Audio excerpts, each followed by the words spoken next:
Alberto Geddes Martinez, better known as Alpo Martinez, or simply Alpo, June 8, 1966 to October 31, 2021, was an American drug dealer of Puerto Rican ancestry from Harlem, New York City. He rose to prominence in the mid-1980s. In addition to New York, Martinez expanded his drug trade to other cities, notably Washington, D.C. Martinez was released in 2015 while serving a 35-year sentence for 14 counts of murder at ADX Florence, a federal supermax prison located in Fremont County, Colorado. He was released after testifying against former associates and has since been living under a United States Witness Protection Program. Born in East Harlem, also known as Spanish Harlem, section in Upper Manhattan of New York City, Martinez was one of two children raised by his single mother. He attended a Roman Catholic school, Automotive Mechanical High School and Julia Richmond High School before dropping out during his sophomore year. Martinez started selling drugs at 13 years old in East Harlem. When he met West Side Harlem drug dealer AZ Faison, Martinez started to move up the chain of drug dealers in Harlem and eventually became one of the biggest drug dealers in the city. Martinez later moved to Washington, D.C. to expand operations where he quickly became involved in the city's underworld and elevated his drug activities. He met Wayne "Silk" Perry, a notorious gangster and D.C. enforcer, who would later become his bodyguard and hitman. On the morning of October 31, 2021, Martinez was shot and killed in Harlem, New York, according to The Source magazine, Hot 97, All Hip Hop, and other major media outlets.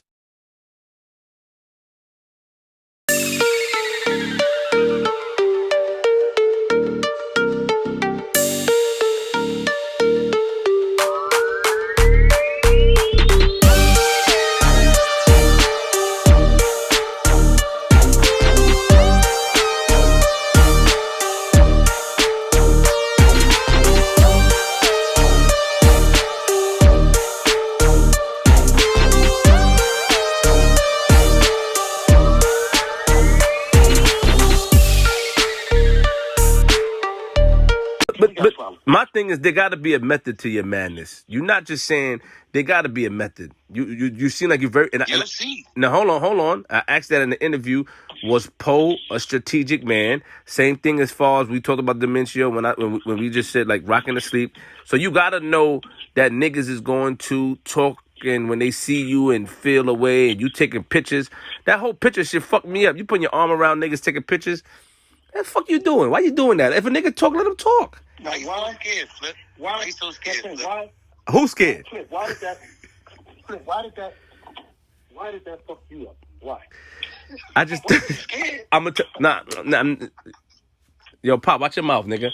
Why if I'm gonna tell you why it fucked me up. It fucked me up because it's more like you hear all these things, and this nigga got a lot of balls to do that. Who the fuck doing that? Why does? Because the stories become okay. I'm gonna keep it 100. The stories become contradictory. So like now it's like, yo, if we see that nigga, you know that nigga ain't, you know, he did this and he did that. We ain't fucking with that nigga. But then he's around Harlem taking pictures with niggas and walking around. So it fucks up your mind. Like what the fuck?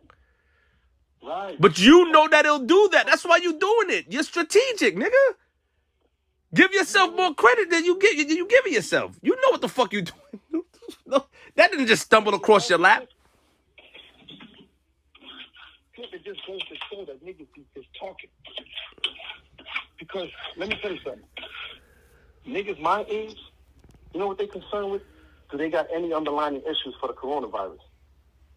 That's what they worried about. They ain't worried about me. The ones my age. They worried about their health issues. They worried about trying to hold on to the little bag that they got. And that's what they worried about. But it'll be some older nigga, not the one busting the gun, but giving the gun to the young nigga to do it. Ah, I got it. Because anybody my age don't got no opinion. If everybody you see on the internet and Facebook, they weren't even there. They're not even old enough. Facts. Yeah. They wasn't even in Harlem. 90% of people that got something, they somewhere else. How do I ride around in Harlem and not even get a bullet thrown at me, let alone shot at me? Well, I think that you're riding around like you know what you're doing. And I don't think that nobody wants that though. To be, I think that you don't give a fuck. That's it. You know what you're doing. You just don't give a fuck. Exactly. Yeah, but are you not concerned for your safety at all? All jokes aside, like no funny shit. No disrespect. Listen, why do I have to be concerned with my? Listen, do you know you can lock yourself in the house every day and still die? I heard about that. Yes. So what am I? Why am I going to be concerned about something that's going to happen? And listen, it's already written. When it happened, it was supposed to happen. That's real shit. It's supposed to happen, like everything. Like everything in life. It's supposed to happen when it's supposed to happen. I'm not. Everybody you hear that got an issue with me riding around, this, that, and other. You know why they got an issue with it? Because they don't got the balls to do it. If it was them, they would be hiding and off the scene. Facts. Yeah, this nigga ain't humble at all, man. That. I look at you in a different light today. Today I look at you different. Your new name is Excalibur, nigga. You one of them niggas from the fucking back in the fucking 1840s. What King Arthur, one of them niggas. I mind taking me on the tour exactly of where it happened, how it happened. No. You know, and kind of walk me through it.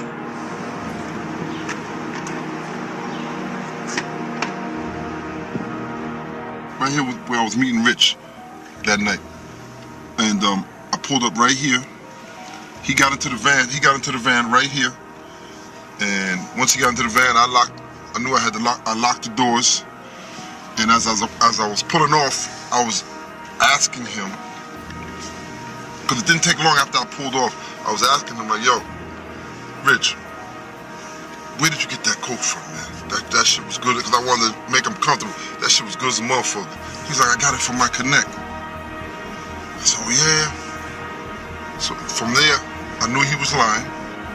I turned to my little man. I gave him the nod.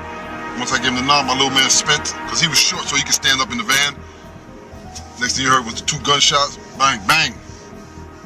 Richard slumped over. And it happened. It happened right here. It happened right here. At this light. At this light, it happened. I'm saying, in my mind, I'm saying to my little man, yo, he's dead. He's done it. He just got hit with a 357. Twice. The only sound I heard was, him releasing his breath. His last breath. So I'm assuming that he's dead. And I need to find a place to put his, leave his body without anyone seeing me and seeing the van or just, so the only place I can think of and just driving it, and it's just so funny. I'm saying City Island, but I'm not even sure if I wanted City Island, but I just knew I wanted to get off the streets and get onto a highway. How did you feel? Was you mad? Was you angry? Like, what was going on in your head? I was very mad. I just killed a nigga that I loved, a nigga that I was getting money with, a nigga that I called my brother.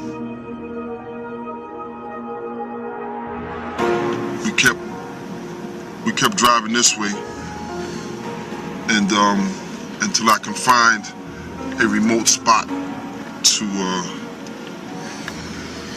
leave the body. Go around this turn right here. Yeah, loop it real quick. It was somewhere over here. So I pulled over like right here, just threw the van up on as close as I can to the rail. Once I pulled over, my little man, Gary's probably like 5'3", 1 something. So I'm trying to stay behind this. I'm trying to stay behind the steering wheel. I'm trying to stay in the driver's seat just in case we got to pull off, and have him go dump the body. But when he went to go try to dump, get Rich out the car, he couldn't pick him up. He couldn't pick him up. Rich was bigger than him, so he couldn't move him to put him in the woods and all that. So now I had to get out the van to go help him. And when I went to go help him, Richard made a sound. So that shit startled me. Oh shit, he's still alive. So I grabbed the gun. I grabbed the gun from my little man and put one in his head. And then I had to pick him up. I had to pick him up and dump him in the woods and leave his body. I was able to, get him where he needed to be. And then we jumped back in the van, and I made sure I didn't skid off or anything like that to leave any kind of tracks. And we left. And we left, and the rest was the newspapers. The rest was history.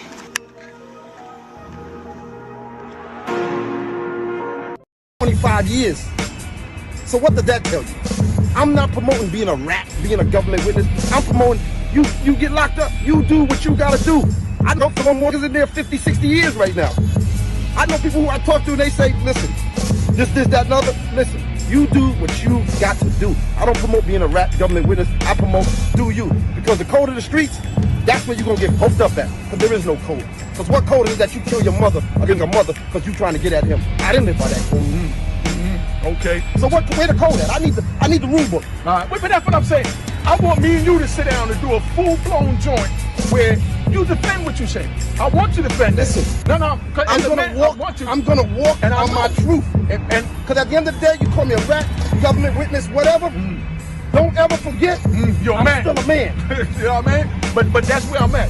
So, I want us to sit down because I want the youth to really hear both sides, how this thing is played out. I don't want them to, because if you don't, then use a rat and use it this and use it that. You understand what I'm saying? For the youth, man. Yeah. For the youth again. Yeah. I'm not promoting being no rat. I'm not promoting being the biggest thug in the street. I'm promoting do what you gotta do and be the best at it. Go to government witness, fuck the rat shit and all that. I'm not promoting that. Don't ever think I'm promoting that. I'm promoting I did what I had to do for me. And I stand on it because I'm a man. Now, that's why I'm sitting here talking to him, because there need to be clarity, man. I'm here now. You understand? There need to be clarity, and like I said, from what I know of him from back in the days, and what I heard him back in the days, you understand? He always been a man to be articulate, to say what he feel and stand on what he stand on, and that's it. Let's talk about back in the days real quick. Talk about it. The 80s. Talk about it. I ran these streets. I ran with these streets with Unique and the other people. When the wolves was out. Oh, tell them again. When the wolves was out in the 80s. I ain't never had a problem. My favorite cars was convertible. I rode convertibles in the 80s. Not hard tops, convertibles. Tell them how we got the convertibles. Where we had to send them to get them built. You know what I mean? California. Tell them again. When they didn't make a certain convertible. You know what I mean? But again, I came to see Unique to chop it up with him about certain things. But again, I'm letting you know, I'm not promoting being a rat, being a government witness in order. I'm promoting being a man and stand on it.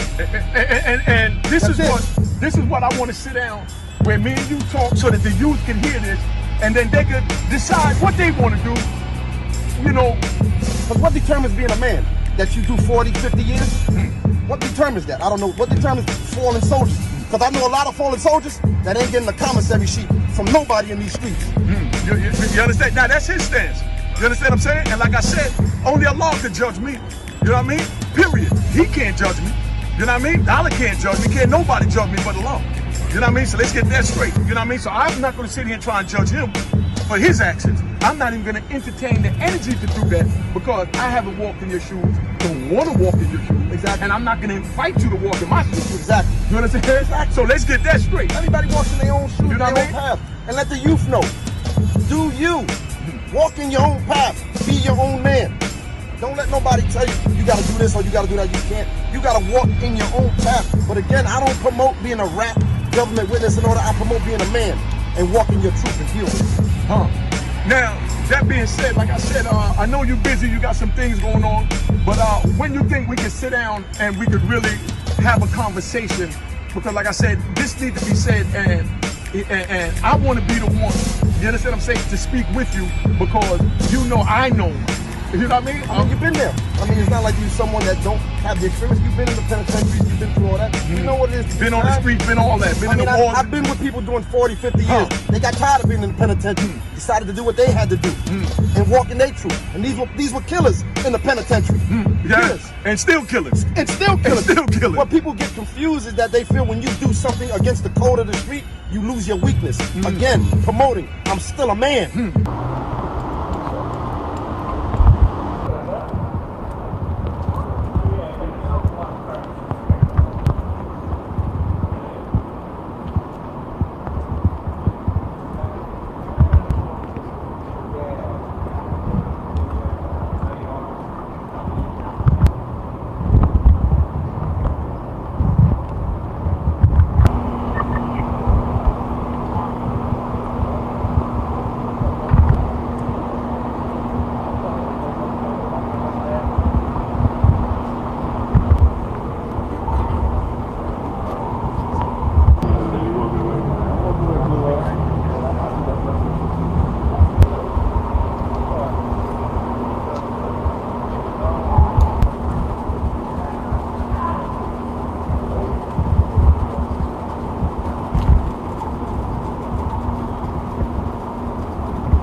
Chuck said we went to Brooklyn, man. This would have been a good